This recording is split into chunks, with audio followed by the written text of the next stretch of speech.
राधे राधे दोस्तों, जय श्री कृष्णा। कैसे हो आप सभी? आशा करते हैं आप सभी बहुत अच्छे होंगे। तो दोस्तों, आज की इस वीडियो में हम संतोषी माता की व्रत कथा सुनने वाले हैं। व्रत कथा सुनने से पहले आप यानी कि हाथ में थोड़ी सी चावल और पुष्प आवश्यक ले ले। माता संतोषी की प्रतिमा यानी कि फ़ोटो सामने रख लें और इसके सामने बैठ जाएं। बोलिए माता संतोषी माता की जय। अब कथा हम प्रारंभ कर रहे हैं। तो एक बुढ़िया थी, उसके 7 पुत्र थे, 6 कमाने वाले थे, एक निकम्मा था। बुढ़िया माँ 6 पुत्रों की रसोई बनाती थी, भोजन कराती थी और पीछे से जो कुछ बचता सो 7वें को दे देती थी। परंतु वह बड़ा भोला भाला था, मन में कुछ विचार ना करता था। एक दिन अपनी बहू से बोला, देखो मेरी माता का मुझ पर कितना प्यार है। वह बोली, क्यों नहीं, सबका झूठा बचा हुआ तुमको खिलाती है। वह बोला, भला ऐसा भी कहीं हो सकता है? मैं जब तक आँखों से ना देखूं मान नहीं सकता। बहू ने हंसकर कहा, तुम देख लोगे तब तो मानोगे। कुछ दिन बाद बड़ा त्योहार आया। घर में 7 प्रकार के भोजन और चूरमा के लड्डू बने हुए। जांचने को सिर दर्द का बहाना लेकर पतला कपड़ा सिर पर ओढ़कर रसोई घर में सो गया और कपड़े में से सब देखता रहा। संतोषी माता की व्रत कथा के अनुसार 6 भाई भोजन करने आए। उसने देखा कि माँ ने उनके लिए सुंदर सुंदर आसन बिछाए हैं। 7 भाइयों के लिए लेकिन यानी 6 भाइयों के लिए सुंदर सुंदर आसन बिछाए हैं। 7 प्रकार की रसोई परोसी है। वह आग्रह करके जिमाती है। वह देखता रहा। 6 भाई भोजन कर उठे, तब माता ने उनकी झूठी थालियों में से लड्डू के टुकड़ों को उठाया और एक लड्डू बनाया।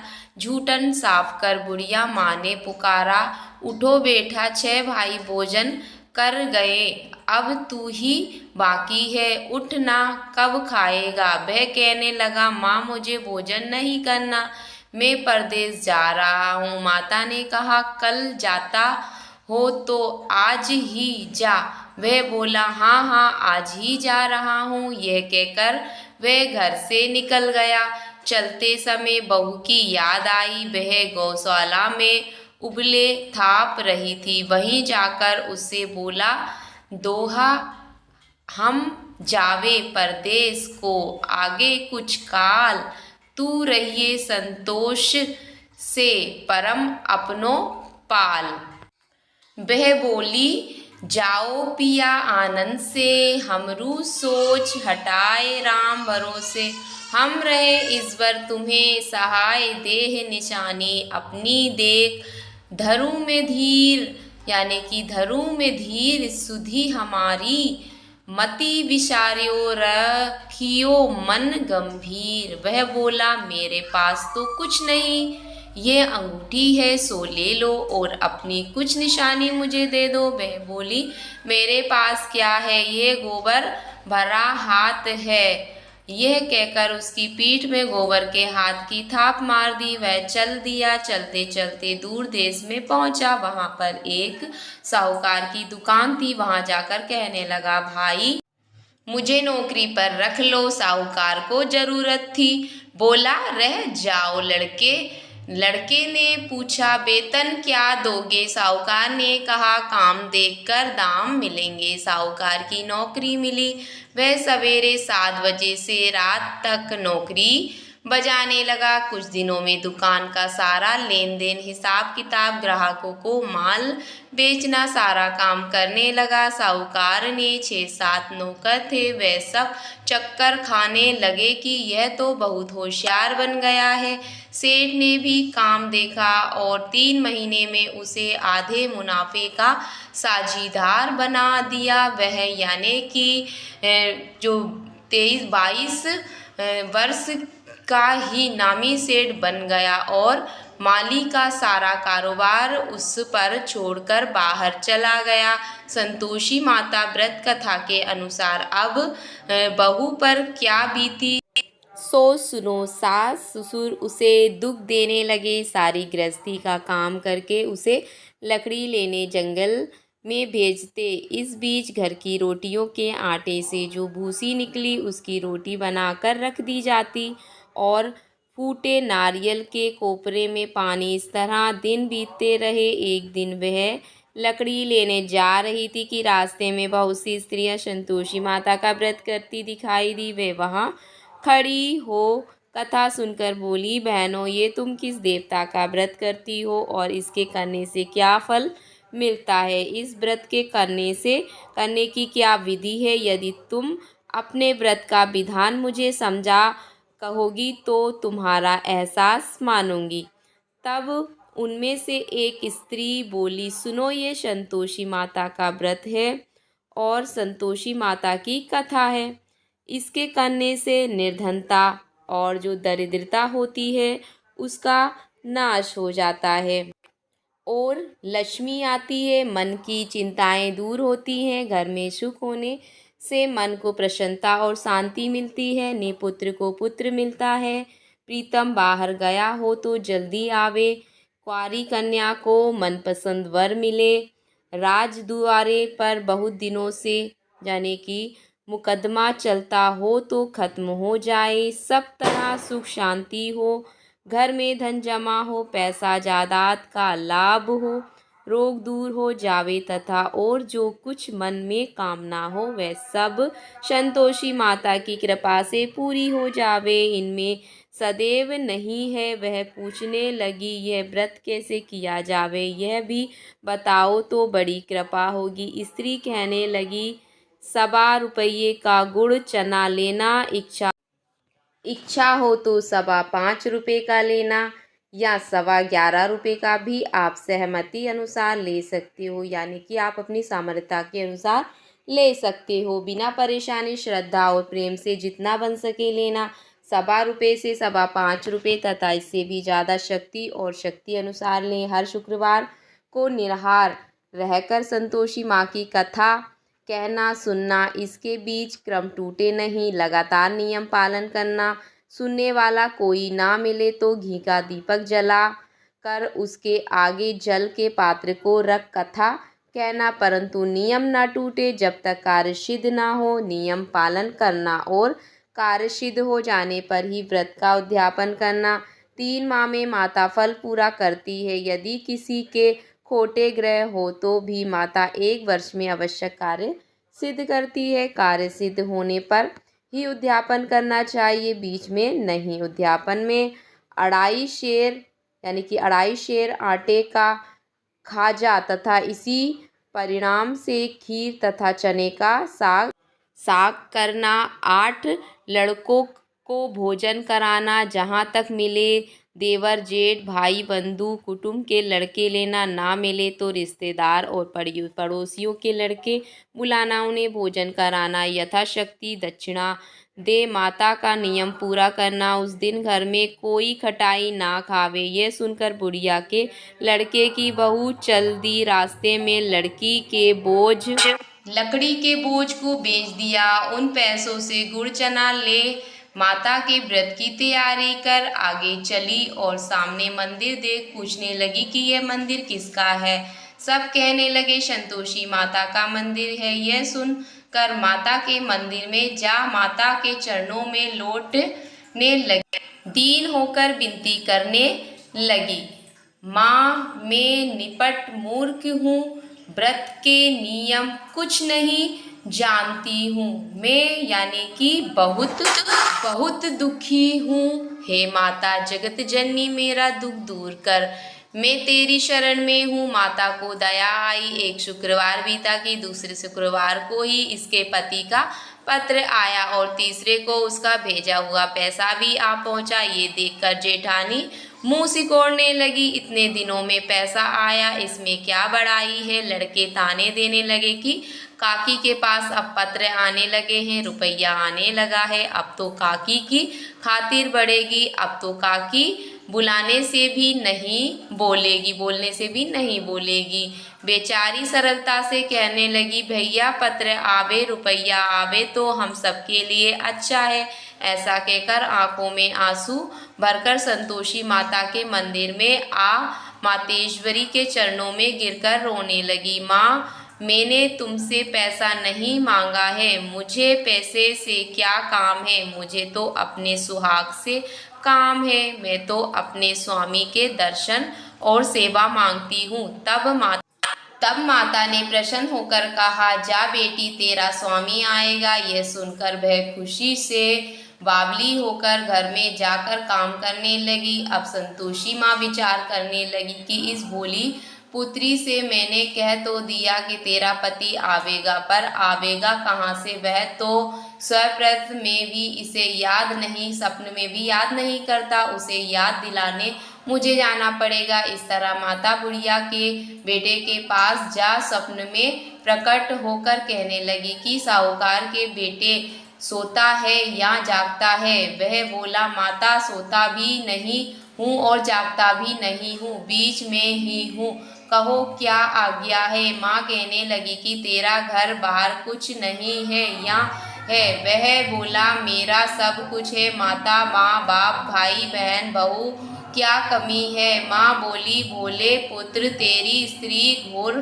कष्ट उठा रही है, माँ बाप उसे दुख दे रहे हैं, वे तेरे लिए तरह तड़प रही है, तू उसकी सुधि ले। वह बोला, हाँ हाँ माता, यह तो मुझे मालूम है, परंतु मैं जाऊं तो जाऊं कैसे? परदेश की बात है, लेन देन का कोई हिसाब नहीं, कोई जाने का रास्ता नजर नहीं आता, कैसे चला जाऊं? माँ कहने लगी कि मेरी बात मान, सवेरे नहा धोकर संतोषी माता का नाम ले, घी का दीपक जला, दंडवत कर दुकान पर जा बैठना, देखते देखते तेरा लेन देन सब कुछ जाएगा जमा, माल बिक जाएगा, सांझ होते होते धन का ढेर लग जाएगा। जब सवेरे बहुत जल्दी उठ उसने लोगों से अपने सपने की बात कही तो वह सब उसकी बात अनसुनी कर यानी कि दिलचस्पी उड़ाने लगे, हंसने लगे। कहीं सपने भी सच होते हैं। एक बूढ़ा बोला, देख भाई, मेरी बात मान ले। इस प्रकार सांझ झूठ करने के बदले देवता ने जैसा कहा वैसा ही करने में तेरा क्या जाता है? वह बूढ़े की बात मान स्नान कर संतोषी माँ की दंडवत कर घी का दीपक जला दुकान पर जा बैठा। थोड़ी देर में वे क्या देखता है कि देने वाले रुपया, लाने लेने वाले हिसाब लेने लगे।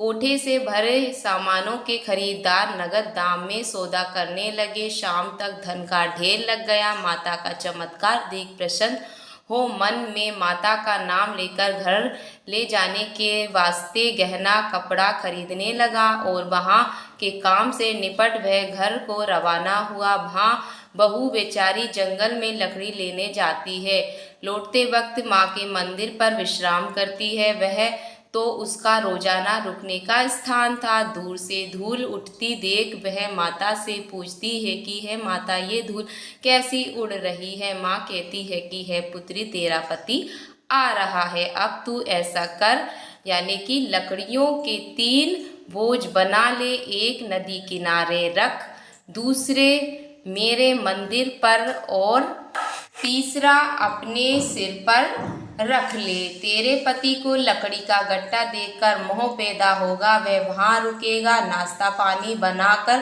खाकर माँ से मिलने जाएगा।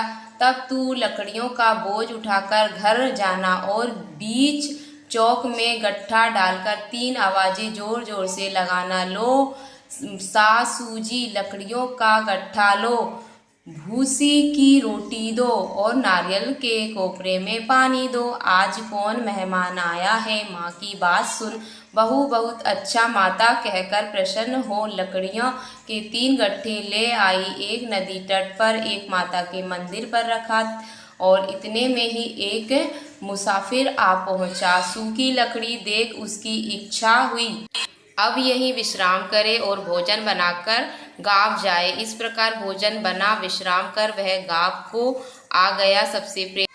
सबसे प्रेम से मिला। उसी समय बहू सिर पर लकड़ी का गट्ठा लिए आती है। लकड़ी का भारी बोझ आंगन में डाल जोर से 3 आवाज़ देती है। लो सासू जी, लकड़ी का गट्टा लो, भूसी की रोटी दो, नारियल के कोपरे में पानी दो। आज कौन मेहमान आया है? यह सुनकर सास बाहर आ जाती है, अपने दिए हुए कष्टों को भुलाते हुए कहती है कि बहू ऐसा क्यों कहती है, मेरा मालिक ही तो आया है, आ बैठ, मीठा भात खा, भोजन कर, कपड़े गहने परित। इतने में आवाज़ सुन उसका स्वामी बाहर आता है और अंगूठी देख व्याकुल हो गई माँ से पूछता है कि माँ ये कौन है। माँ कहती है कि बेटा ये तेरी बहू है, आज 12 वर्ष हो गए हैं, तू जब से गया है तब से सारे गांव में जानवर की तरह भटकती फिरती है, काम काज घर का कुछ करती नहीं, 4 समय आकर खा जाती है। अब मुझे देखकर भूखी सूखी यानी भूसी की रोटी और नारियल के कोपरे में पानी मांगती है। वह लज्जित हो बोला, ठीक है माँ, मैंने इसे भी देखा है और तुम्हें भी देखा है, अब मुझे दूसरे घर की ताली दो तो उसमें रहूं। तब माँ बोली, ठीक है बेटा, तेरी जैसी मर्जी, कहकर ताली का गुच्छा पलट दिया। उसने ताली ले दूसरे कमरे में जो तीसरी मंजिल के ऊपर था खोलकर सारा सामान जमाया। एक दिन में ही वहाँ राजा के महल जैसा खाट बाट बन गया। अब क्या था, वे दोनों यानी कि सुख पूर्वक रहने लगे। इतने में अगला शुक्रवार आया। बहू ने अपने पति से कहा कि मुझे माता का उद्यापन करना है। पति बोला, बहुत अच्छा, खुशी से करो। वह यानी कि तुरंत ही उद्यापन की तैयारी करने लगी। जेठ के लड़कों को भोजन के लिए कहने गई, उसने मंजूर किया, परंतु पीछे जेठानी अपने बच्चों को सिखलाती है, देखो रे, भोजन के समय सब लोग खटाई मांगना, जिससे उसका उद्यापन पूरा ना हो। लड़के जाने की जीमने आए, खीर पेट भरकर खाई, परंतु याद आते ही कहने लगे कि हमें खटाई दो, खीर खाना हमें भाता नहीं है। देखकर अरुचि होती है। बहू कहने लगी, खटाई किसी को नहीं ही दी जाएगी, यह तो संतोषी माता का प्रसाद है। लड़के तुरंत उठ खड़े हुए, बोले, पैसा लाओ। भोली बहू कुछ जानती नहीं थी, सो उन्हें पैसे दे दिए। लड़के उसी समय जाकर इमली लाकर खाने लगे। यह देखकर बहू पर माताजी ने कोप किया। राजा के दूत उसके पति को पकड़कर ले गए। जेठ जेठानी मनमाने खोटे वचन कहने लगे, लूट लूट कर धन इकट्ठा कर लाया था, सो राजा के दूत पकड़कर ले गए। अब सब मालूम पड़ जाएगा जब जेल की हवा खाएगा। बहू से ये वचन सहन नहीं हुए। रोती रोती माता के मंदिर गई कि हे माता, तुमने ये क्या किया, हंसाकर अब क्यों रुलाने लगी है। माता बोली, पुत्री, तूने उद्यापन करके मेरा व्रत भंग किया है, इतनी जल्दी सब बातें भुला दी। वह कहने लगी कि माता, भूली तो नहीं हूँ, ना कुछ अपराध किया है, मुझे तो लड़कों ने भूल में डाल दिया, मैंने भूल से उन्हें पैसे दे दिए, मुझे क्षमा कर दो माँ। माँ बोली, ऐसी भी कहीं भूल होती है। वह बोली, माँ मुझे माफ़ कर दो, मैं फिर तुम्हारा उद्यापन करूँगी। तो इस तरह से वो माँ बोली, भूल मत करना। वह बोली, अब ना होगी माँ, अब बताओ वह कैसे आवेंगे। माँ बोली, जा पुत्री, तेरा पति तुझे रास्ते में ही आता मिलेगा। वह घर को चली, राह में पति आता मिला। उसने पूछा, तुम कहाँ गए थे। तब वह कहने लगा कि इतना धन कमाया है, उसका कर राजा ने मांगा था, वह भरने गया था। वह प्रसन्न होकर बोले, भला हुआ, अब घर चले जाओ तुम। कुछ दिन बाद फिर शुक्रवार आया। वह बोली कि मुझे माता का उद्यापन करना है। पति ने कहा, करो। वह फिर जेठ जेठानी के लड़कों से भोजन को कहने गई। जेठानी ने तो 1-2 बातें सुनाई और लड़कों को सिखा दिया कि तुम पहले ही खटाई मांगना। लड़के कहने लगे कि हमें खीर खाना नहीं भाता जी, यानी कि हमारा तबीयत बिगड़ जाती है, कुछ खटाई खाने को देना। वह बोली,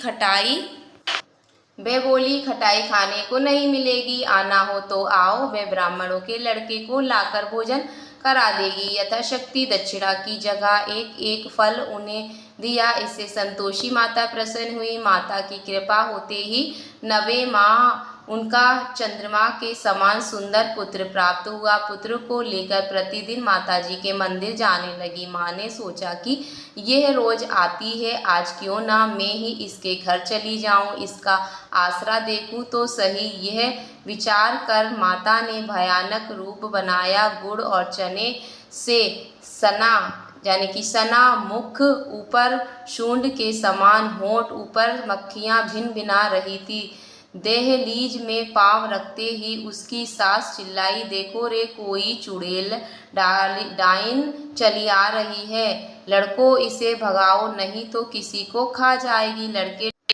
लड़के डरने लगे और चिल्लाकर खिड़की बंद करने लगे। बहू रोशनदान में से देख रही थी की प्रशंसा से पगली होकर चिल्लाने लगी, आज मेरी माता जी मेरे घर आई है। यह कहकर बच्चे को दूध पिलाने से हटाती है। इतने में सास का क्रोध फूट पड़ा। बोली, रांड इसे देखकर कैसी उतावली हुई है, जो बच्चे को पटक दिया। इतने में माँ के प्रताप से जहाँ देखो वहीं लड़के ही लड़के नजर आने लगे हैं। वह बोली, माँ जी मैं जितना व्रत करती हूँ ये वही संतोषी माता है। इतना कहकर झट से सारे घर में किवाड़ खोल दिए। सबने माता के चरण पकड़ लिए और विनती कर कहने लगे कि हे माता, हम मूर्ख हैं, हम अज्ञानी हैं, पापी हैं, तुम्हारे व्रत की विधि हम नहीं जानते। तुम्हारा व्रत भंग कर हमने बहुत बड़ा अपराध किया है। हे माता, आप हमारा अपराध क्षमा करो। इस प्रकार माता प्रसन्न हुई। माता ने बहू को जैसा फल दिया वैसा सबको दे, जो पड़े उनका मनोरथ पूर्ण हो। बोलो संतोषी माता की जय। इस तरह से संतोषी माता का व्रत शुक्रवार के दिन किया जाता है। इसमें कथा का श्रवण भी किया जाता है। और आपको बता दें कि दोस्तों के यानी कि खटाई करना बिल्कुल मना है। इस व्रत में कोई भी इस व्रत को करता है तो इस दिन यानी शुक्रवार के दिन खटाई का सेवन बिल्कुल भी ना करें। आप जानते हो कि जैसे कि इस व्रत में खटाई का सेवन करने से हमारा जो उद्यापन है वह भी समापन हो जाता है। तो आप कभी भी व्रत करें या उद्यापन करें तो इसमें खटाई का सेवन ना ही, जो व्रत करने वाले होते हैं उनको भी खटाई का सेवन नहीं करना है। और उद्यापन के समय आप जिनको भी भोजन कराएं उनको भी खटाई का सेवन बिल्कुल भी नहीं करना है। तो इस तरह हमारे संतोषी माता की व्रत कथा का समापन होता है। जो हाथ में आपने चावल और फूल लिए थे माता संतोषी के चरणों में उन्हें समर्पित कर दें और अपनी भूल चूक के लिए माता संतोषी माता से क्षमा मांगे। इस तरह व्रत का समापन होता है। तो बोलिए संतोषी माता की जय। फिर किसी नेक्स्ट वीडियो में मिलेंगे, तब तक के लिए राधे राधे।